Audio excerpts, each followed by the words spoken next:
My name is Reverend David Kramer, minister here at this church.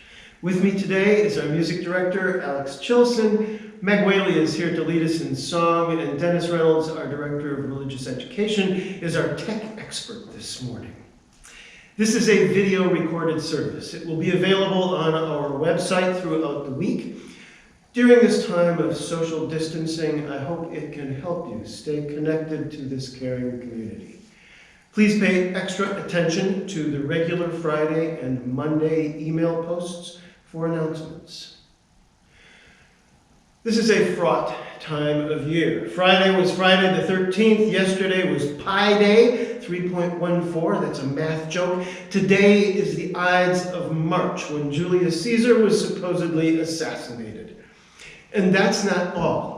Lots of other dramatic stuff happened on this day over history. In 1917, Tsar Nicholas II abdicated the throne in Russia, ending 304 years of dynasty and ushering in the Bolsheviks. In 1941, a deadly blizzard hit the Great Plains, killing 60 in Minnesota and North Dakota and another 6 in Manitoba and Saskatchewan. In 1952, 73.62 inches of rain fell in a single day on an island in the Indian Ocean, setting a world record. And in 1971, CBS canceled the Ed Sullivan Show. Now we have coronavirus, presenting new challenges. One of them is how to do church in a way that flattens the curve. We hope that this service is a part of the answer. To open, Meg Whaley has provided us a poem from Lynn Unger, Pandemic. What if you thought of it as the Jews consider the Sabbath, the most sacred of times? Cease from travel, cease from buying and selling, give up just for now on trying to make the world different than it is. Sing, pray, touch only those to whom you commit your life. Center down. And when your body has become still, reach out with your heart. Know that we are connected in ways that are terrifying and beautiful. You could hardly deny it now. Know that our lives are in one another's hands. Surely that has come clear. Do not reach out your hands. Reach out your heart. Reach out your words. Reach out all the tendrils of compassion that move invisibly where we cannot touch. Promise this world your love, for better or for worse, in sickness and in health, so long as we shall live.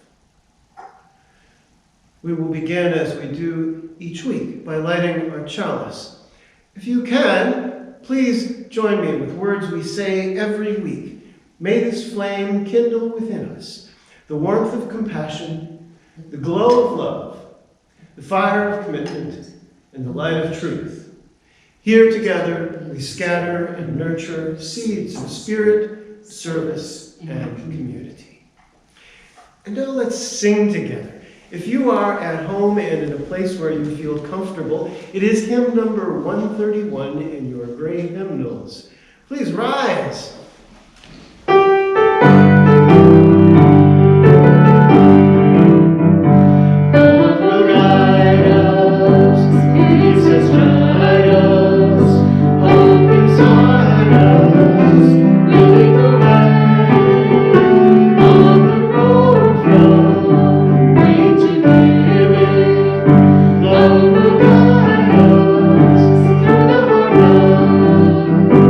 If you can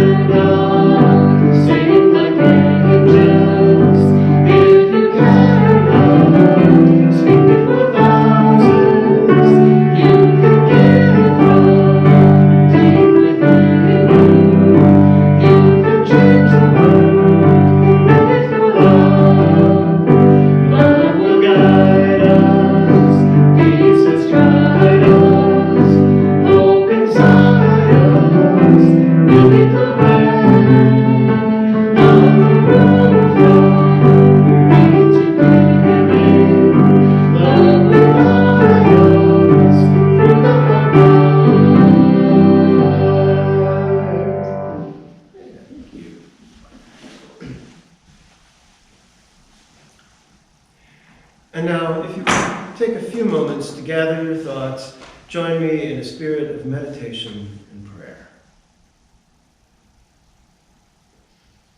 Mary Beth Danielson passes on this prayer from an online meme, Prayer for a Pandemic. May we who are merely inconvenienced remember those whose lives are at stake. May we who have no risk factors remember those most vulnerable. May we who have the luxury of working from home remember those who must choose between preserving their health or making the rent. May we who have the flexibility to care for our children when their schools close remember those who have no options. May we who have to cancel our trips remember those that have no safe place to go. May we who are losing our margin money in the tumult of the economic market remember those who have no margin at all. May we who settle in for a quarantine at home remember those who have no home. As fear grips our country, let us choose love. During this time when we cannot physically wrap our arms around each other, let us yet find ways to be the loving embrace of God to our neighbors. Amen. I want to lift up a few people among us who are celebrating and struggling or who have recently experienced loss. The mother of Scott Nelson, husband of Jackie Landers, died this week. Scott is a private person, and I would ask you to respect that, but he especially, and Jackie too, can use your prayers. Peggy Ann Harris, a member of this congregation, has been in Duluth with a daughter who is suffering from a blood infection and MRSA. She has been in great pain, but is receiving good care. Peggy Ann is returning to Waukesha today. Please send both Peggy Ann and her daughter, Angie, love and light. Linda Hansen, former minister of this congregation, had a cyst removed on her ovary, removed by laparoscopic surgery on March 4th. She now has been diagnosed with stage 2 cancer and has a temporary date of April 3rd for surgery. She has asked that this information be shared with our congregation. Maria Hinners asks that we hold in our hearts children who are not attending school, which is their lifeline, who have no meal program, no social services connection, no adults to supervise them, no playmates to fill their days, and for all those who may have days in unsafe circumstances. And on a happy note, Zoe Francois Foucault was born to Gilles and Sarah a week ago. Everyone, including Isabel, is doing well. If you have a joy or sorrow, please email me at minister@uniteduuc.org or call the office 262-506-1050. Tuesdays and Fridays, we will be keeping regular office hours during this time. Let's hold all of these milestones in our hearts and minds in the days ahead, and sing with me, if you can, Walking with You.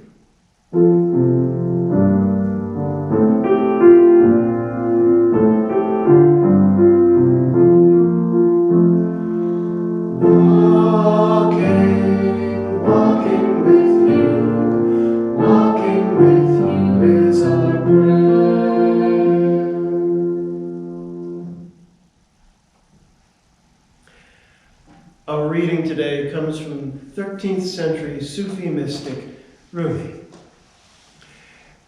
A wall standing alone is useless, but put 3 or 4 walls together and they'll support a roof and keep grain dry and safe. It takes more than 1 or 2 of us to keep a roof over our heads, but together we are capable of amazing things. I am reminded of that over and over again as we come together here on a Sunday to honor each other's company, our spirit, and our inspiration. I am thinking of that again in this political season, as many of you I know are working to bring 2 or 3 or 30 or 40 or maybe a couple thousand together to make our democracy work. There are opportunities to join in canvassing through Sophia, our social justice network, and through the UU The Vote initiative on March 22nd and March 29th here in Waukesha County. Please watch your email announcements for more information. But right now, I want to talk more about this poem and about keeping grain dry and safe. Jalaluddin Muhammad Rumi, who gives us this poem, has a way of speaking to us across the centuries. His intention was all about the illusory nature of things and the divinely spiritual. But he uses imagery from common, sometimes body life as we know it, from taverns and lovers, and from kissing and dancing, and from chickens and gnats and eggs and bread and salt. One way of understanding Islam is that it sees our basic problem as separation from God, or as Rumi would say, from his beloved. Rumi is less inclined to define God than he is to describe the experience. That alone might be something that we can use. As you use, we're pretty good at parsing the language. A growing edge for us is in an experience of the divine. We get this, I think, in a walk in the woods or some quiet time alone. What we might think more about is how we experience God or the divine when we are more in public settings, like here at church. In any case, the Islamic answer to this separation is submission. Submit yourself to the divine. Give in, let go, as the poem we read from Lynn Unger says, which is why people of Islamic faith pray several times a day.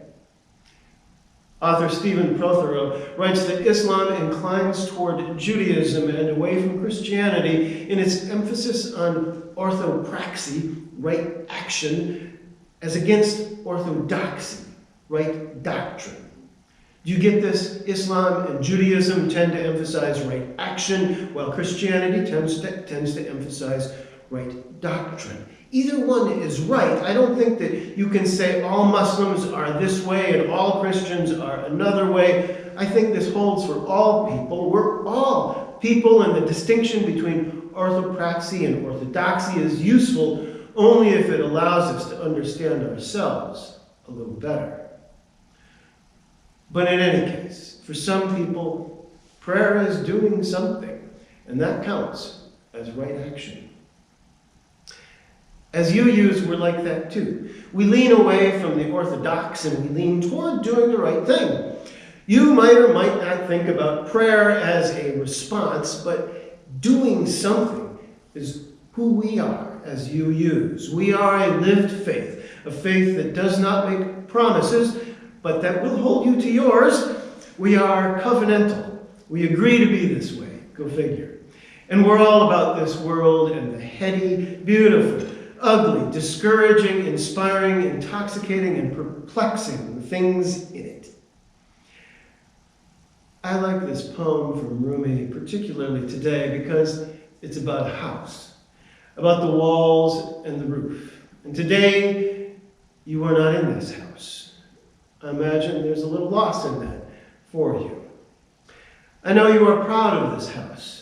You love this house. You chose this house after a long time of wandering in your own wilderness, after the beloved house in Mukwonago could no longer keep you dry and safe.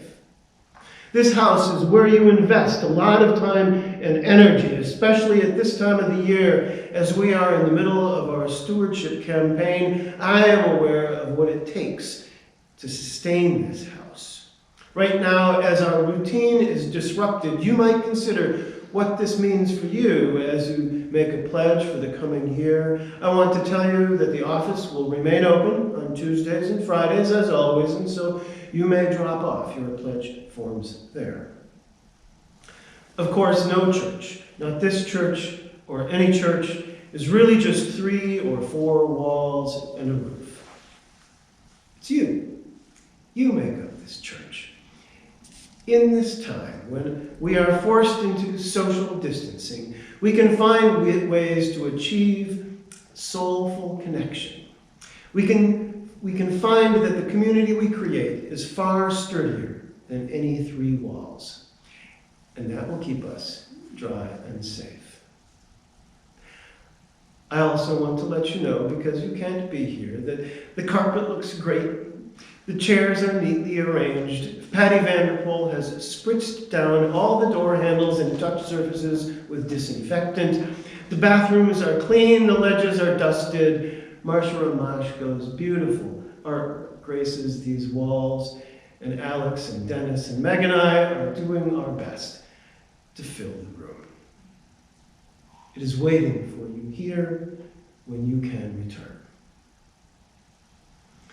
Alex, would you please grace us with some music?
I have one more person to thank, a critical person in this room today.